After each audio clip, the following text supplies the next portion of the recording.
This is a Reconstructionist radio production. Please visit garynorth.com/freebooks for PDF download of this and many other great Christian books. Backward Christian Soldiers, an Action Manual for Christian Reconstruction by Gary North, copyright 1984, published by Institute for Christian Economics, narrated by Alan Bailey. Chapter 17. Crisis Management and Functional Illiteracy. The payoff is the ability to make accurate connections between what the Bible says and the events in the world around us. The capital asset which is most highly valued in the Bible is godly wisdom.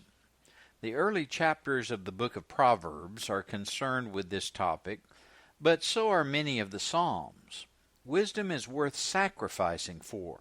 It is worth giving up present income in order to store up this most crucial of capital assets. The trouble with accurate knowledge is that it is very expensive, and the more productive a man is, the more expensive it gets. Why should this be? The reason is simple. The most precious original asset a man has is time. He earns other assets, but he begins with time. God gives a man his allotted portion of time, and the man is judged in terms of the success or failure he produces with his time. Redeeming the time is the fundamental Christian occupation. If a man is able to produce $100 worth of goods or services per hour, then every hour used for other purposes cost him and the community $100.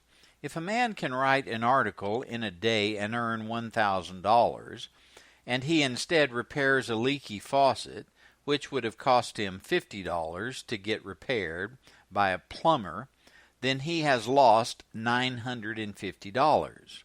$1,000 minus $50, excluding tax considerations. This assumes, of course, that he can crank out $1,000 worth of articles every day of the week, and that the lost income cannot be retrieved by writing the same article the next day, a day which would have been otherwise non-productive. When anyone develops his talents to the point that he has become a productive member of the community, he finds that his free time becomes more precious, precisely because it really isn't free. In fact, of anything he owns, his time is no longer free. A child may have relatively free, meaning inexpensive time on his hands. He hardly knows what to do with all his spare time. But spare time, or spare anything, is an asset that disappears once the possessor finds ways to put it to profitable income-producing uses. The day a man finds ways to make money from his spare time is the day he no longer has time to spare. Every minute devoted to watching television is a minute's worth of income forfeited. Busy illiterates.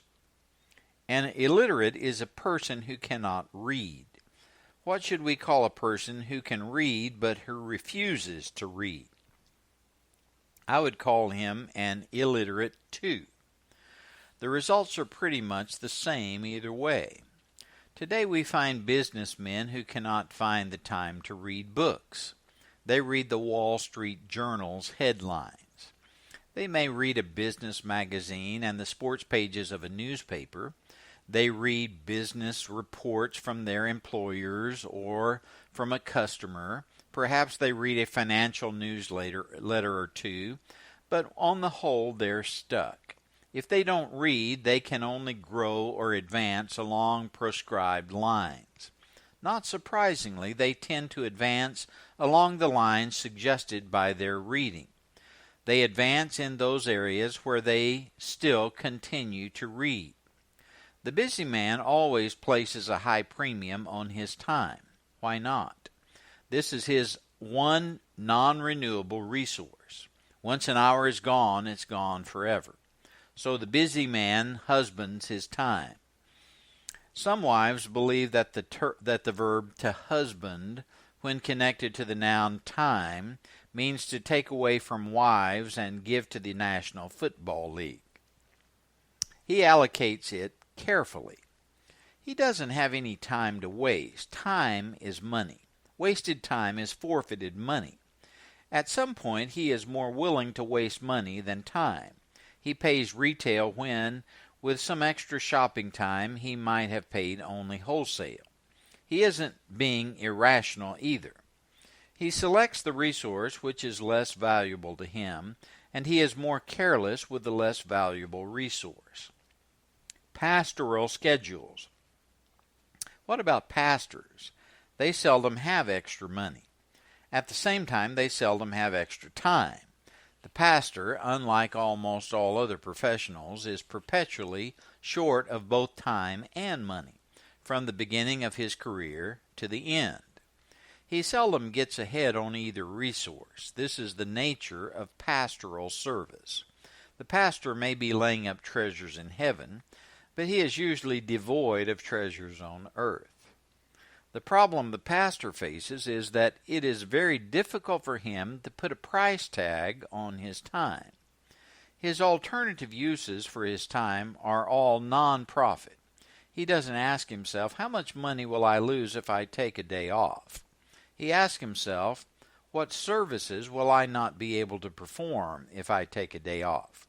He can't put a dollar value on his time, precisely because the kinds of services he provides are not normally for sale in a competitive profit-seeking market. We aren't supposed to sell the message of salvation to the highest bidders. Salvation is not a mass-produced item to be sold through mass marketing techniques, however often certain modern evangelists try to adapt such techniques. If a man finds it difficult to put a price tag on his time, then he had better figure out another kind of allocation standard. If 5 conferences want to get a big-name evangelist to appear in 1 month, and he isn't willing to sell his time to the highest bidders, then he had better have an alternative standard in mind. The standards tend to become highly personal since they are not fundamentally monetary. The pastor decides to counsel someone with a family problem rather than someone else with an employment problem. He tends to cater to those who have problems that match his problem-solving talents. Since he is not operating in a market, he has a tendency to ignore free markets as well as economic theory. He devotes his time to solving personal problems that are not essentially economic problems. He compares Mary Smith's personal needs with Billy Jones' personal needs, and he doesn't use dollars to evaluate those needs. He doesn't say Mary has an $87.50 problem, while Billy only has a $37.25 problem. So I'll sell my time to Mary since I can ask up to $50.25 more from my counsel. He says Mary has an emotional problem while Billy has an academic problem, and which is the one which needs a solution immediately, and whose problem can I solve most easily? Everyone has problems, and people try to get them solved with the least expenditure of resources. The pastor gives away his time officially. Therefore, he has to allocate it by non-monetary means.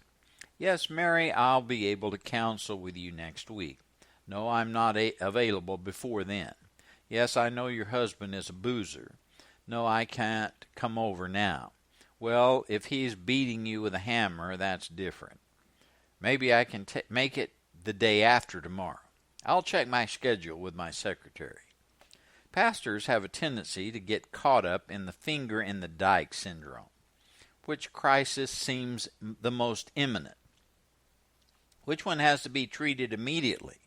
They run from crisis to crisis. Managers do this too, as the management textbooks tell us, but at least managers can put estimated price tags on their decisions. Ministers of the gospel aren't supposed to operate in terms of price, at least until they get on national television. One thing is for sure. There will be a greater demand for a pastor's time than his supply of time at zero price. His time is a scarce resource. He has to allocate it, and given the finger-in-the-dike syndrome, he tends to become a crisis management man. He acts in terms of crises. He learns to allocate his time in terms of the comparative catastrophe method. Low priority. On this scale of measurement, reading has a low priority. Settling family quarrels is much higher up. Visiting dignitaries rate higher up yet. Counseling oil executives who tithe is still higher on the list. All souls are equal, but some are more equal than others. But reading is down there at the bottom, running neck and neck with catechism classes, paper cup supplies, and the wife's birthday. Pastors are too often functional illiterates. This doesn't mean they can't read. It means they don't read anything except the daily newspaper, overdue bill notices, and articles under 2 pages long in Christianity Today. They read only those items aimed at people who have lost the ability to discipline themselves enough to tackle anything long, serious, complex, or thought-provoking. Only those pastors who really enjoy ideas, the way that Pentecostals enjoy new things, Episcopalians enjoy prayer breakfast, and Presbyterians enjoy committees, are willing to struggle with tough books. Serious reading, like serious anything, takes practice, systematic self-discipline on a long-term basis. What is reading's payoff in the short run? Not popular sermons, since congregations that haven't been weaned on complex sermons are unhappy with them at first, and possibly forever. Not more personal income, since congregations are paying for immediate pastoral services, such as counseling and raising money from bake sales. There is no visible payoff in the short run. And besides, word has gotten out that Deacon Mitchell and the choir director's daughter and an annotated bibliography on Bonhoeffer isn't going to help much when this crisis blows up. Crisis management reigns supreme. The problem is people advance along those lines established by their reading habits. Or maybe they discipline themselves to read in those areas in which they hope to advance. Pastors who have become busy illiterates are almost guaranteeing their personal stagnation. The best they can hope for is bigger, more influential stagnation, or even syndicated stagnation. Keep those cards and letters coming, friends, and be sure to let your local station manager know how much you appreciate these broadcasts. A program of systematic reading must be started early and maintained continually and adhered to religiously. If it isn't, crisis management will overcome good intentions and thereby guarantee personal stagnation. Crises and solutions. It may not be possible to break bad habits without getting an immediate payoff. If crisis management has become basic to a man's ministry, meaning his allocation of time, then he may have to start reading in those areas related to the predominant crisis. It may be marital problems, it may be personal finances, it may be church finances, it may be problems with certain age groups. It may be anything, but there are books written constantly to deal with these issues. If it takes crises to get a man reading systematically, then at least they have produced positive change in someone. Crisis management should not become a way of life for pastors. The pastoral function is more than beating away wolves.